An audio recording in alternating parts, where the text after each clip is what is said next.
teacher and a part-time Uber driver who happened to pick up Mike, an engineering student at the University of Notre Dame.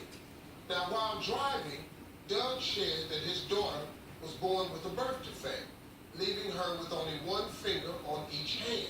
Little did he know that Mike was a member of an engineering club that was designing a 3D prosthetic hand. There's so much more to this story, and I'd rather let them tell it. Please welcome Doug, his daughter Tori, and Mike.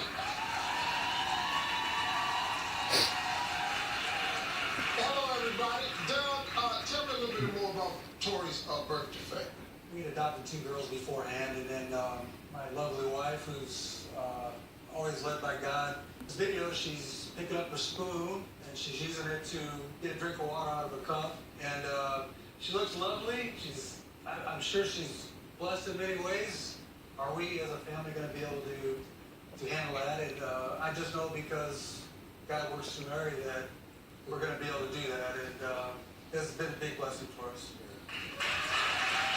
Sits in the front seat, chats the Uber driver's ear off, and asked him about his family. He was talking about his daughters and how one of them had a birth defect with their fingers. And once I heard that, my heart just kind of skipped a beat because I'm part of this club at University of Notre Dame that we basically 3D print prosthetic hands. I kind of like sunk in my seat with weight, like we can do something about this. I told them that we can 3D print prosthetic hands, and here's my email. If you're interested, send me an email. I got home, less than I think a half hour later, I got an email saying we'd love you to take a look at Tori. And rest is history. How does this work, man? How do you make a 3D printed hand? So in Tori's case, what we did is we took measurements of Tori's hand. With those measurements, we put them into our own software. And then from there, we sent that information to a 3D printer. And once you have that 3D object, we assemble it into a functional hand. And then once you have the functional hand, we fit it to Tori. And once you go through all the steps, you have a 3D printed hand. So let's see these cool hands you got.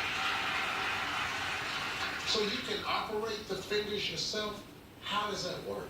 I just bend my wrist and it moves the fingers down. So you use your wrist to bend it down and that causes your fingers to curve. Really?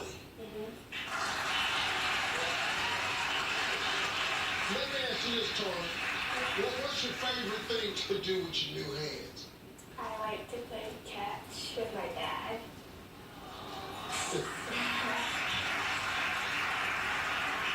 So, Mike, you and the other students, you do this free of charge and volunteer your time?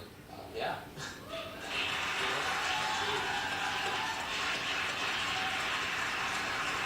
So, Mike, let me ask you this, like, as Tori gets older and she grows, the prosthetics, do they need adjustments as she grows?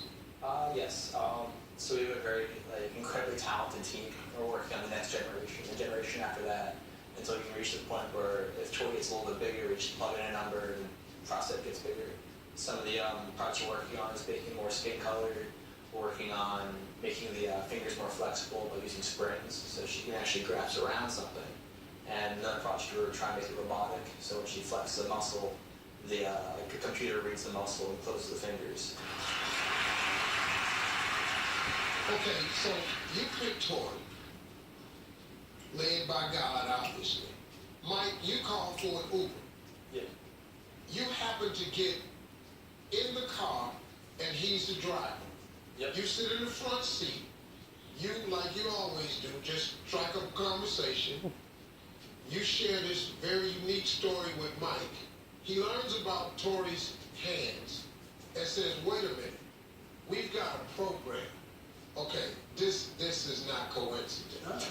No. God.